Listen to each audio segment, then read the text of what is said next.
Okay, now we'll talk about the third chromatography method. So far we talked about size exclusion chromatography and then ion exchange chromatography method. The third one is called HIC, which means hydrophobic interaction chromatography. So you probably understand what hydrophobic interaction is, right? That's an interaction between non-polar molecules. So non-polar means what? Those are hydrophobic. They are not water-like. Water molecule is strongly polar, but hydrophobic molecules are strongly non-polar. So your proteins should have some amino acids that are strongly hydrophobic. Okay, so that's the weak interaction between the hydrophobic, molecules. Okay. So let's see how that works. So if your column resin has these kind of the active residues, they are, hydrophobic. So these are probably hydrophobic amino acid residues. Isoleucine, valine, tryptophan, alanine, phenylalanine, leucine. These are strongly hydrophobic amino acid. Okay, they will interact with hydrophobic the residues of the column. So that's how the interaction will take place. Hydrophobic R group of the amino acid will interact with another hydrophobic group of your resin, which will have these residues: butyl residue, nonpolar hydrophobic; phenyl residue, nonpolar hydrophobic; octyl residue, nonpolar hydrophobic. So that's an interaction between those two hydrophobic residues. But the thing is, if you understand the folding of your proteins, okay, so going back to your protein is just as a folded conformation, right? When your protein is folded up like this, protein is folded up because there are a bunch of these interactions happening between the side chains of amino acid. There may be hydrogen bonds between the hydrophilic amino acid. There may be ionic bonds between negatively and positively charged amino acid. Disulfide bond between two cysteines. Okay, and because of that, protein is folded. Okay, if your protein is folded, normally hydrophobic amino acids are hidden inside. Hydrophilic amino acids are kind of exposed to the outside charged amino acid as well. That's the protein folding principle. Then, if your resin is hydrophobic, if it's going to interact with the amino acids that are hydrophobic, that hydrophobic amino acid should be exposed to outside. That means your protein should be unfolded a little bit to be able to bind with the hydrophobic resins. Okay, so there's a dilemma. So your protein should be unfolded a little bit if we want to have the hydrophobic interaction starting. Okay, so to do that, you have to challenge your proteins with high salt at the beginning of your HIC hydrophobic interaction chromatography run.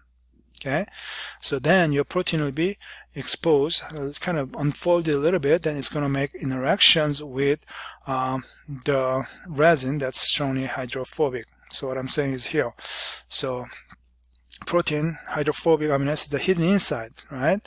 If we want to have them come out outside, you have to challenge that protein structure a little bit, so their hydrophobic amino acids should be exposed to outside. How do you do that? By putting your protein into a high salt composition. Then their hydrophobic residues will be exposed. Okay, a little bit of unfolding will take place. So you have to dissolve your protein in a high salt buffer first. So your sample loading and will take place at high salt buffer, like 2 molar ammonium sulfate in this case. Okay, and then your protein hydrophobic interaction will happen with the resin. Okay, and then other proteins that are not hydrophobic will not bind with the resin and they'll come off. Okay, and your protein will be remaining. Then how do you recover your protein from the column, right? So elution, how is it going to be done? Look at the buffer composition: high salt, sample loading, binding, washing. So salt composition is reduced from 2 molar to 1.3 mol. Okay, and then an elution, again done at what? There's no salt, almost like only 10 millimolar 3-CDTA. So that's the elution condition. So if by removing the salt, now your protein is going from this composition to that composition, by hiding its hydrophobic residues, your protein will be folded back, then it's going to come off. Okay, so that's the chromatography methods of HIC: high salt, low salt, and almost like no salt. That's elution. It's totally kind of opposite to the ion exchange chromatography run, right? So that's how it works. So take a look at this example. So elution buffer, a starting buffer here at the 50 millimolar sodium phosphate at pH 7, but on top of that you have high salt, 1.5 molar ammonium sulfate is added. Okay, and then gradient washing, so you're reducing the salt, okay, to 1.5 molar to lower, okay, whatever that will be, and the elution is done at what, 50 millimolar sodium phosphate only. There's no ammonium sulfate. Okay, so that's how it's done. So let's take a look at the chromatogram. See, this is exactly opposite to ion exchange chromatography, right? High salt, you're doing the sample loading, okay, and then washing, you're slowly decreasing the salt composition, and elution, you're doing it at the very low salt composition. You are capturing a target molecule there, okay, and the sample column regeneration, again at the high salt composition. Totally opposite to ion exchange chromatography. It's a HIC run. Okay, washing, you have multiple peaks coming out. Okay, again, HIC could be done this way: sample binding and step elution, and step washing, and then elution at one buffer. Okay, so that's the HIC chromatography. So the way you understand is just memorize that as HIC is kind of opposite to ion exchange chromatography in terms of the running method. That's how you do it. So take a look at the animation by visiting that website. Okay.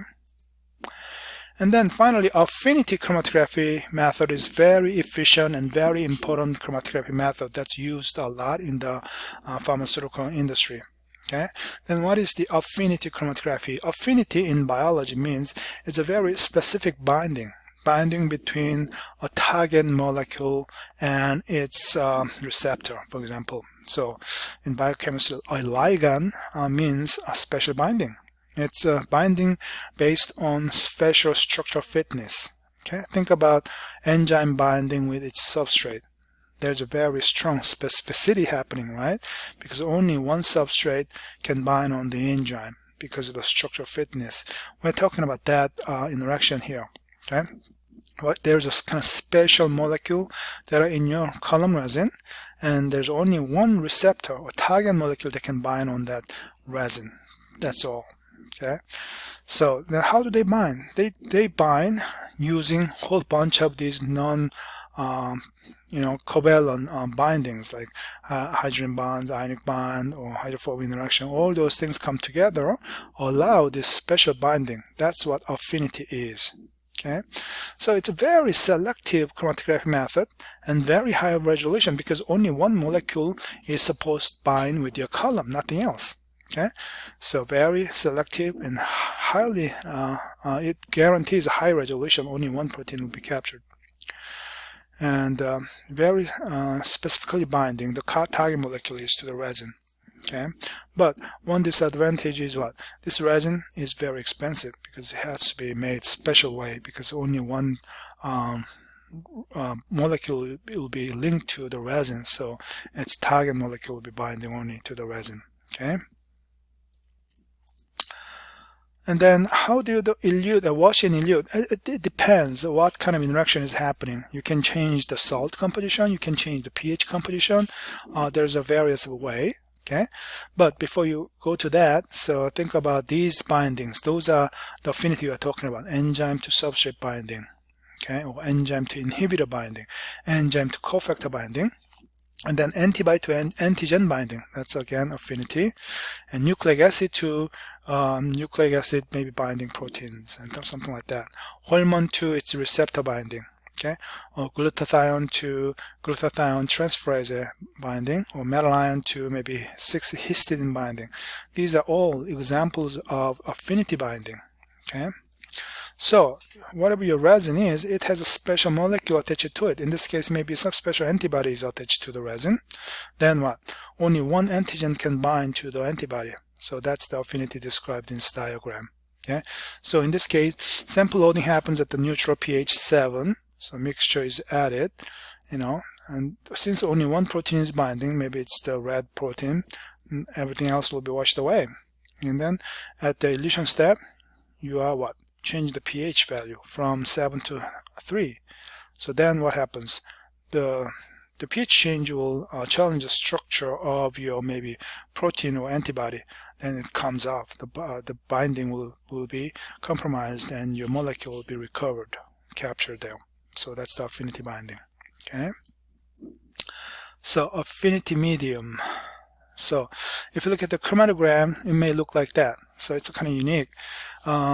It doesn't show you what maybe washing and elution was done. Maybe it's a pH change, but it's not showing up there. But the important thing is here, you see a bunch of peaks coming out at the same time, and only one peak is captured during the elution step.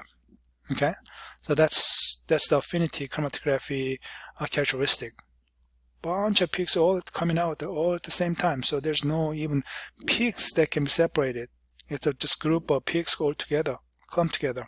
Okay, sample loading, washing, and then elution. That's a typical affinity chromatography method. Okay, so again, clump of washing, all those proteins washed away from the column. Affinity typical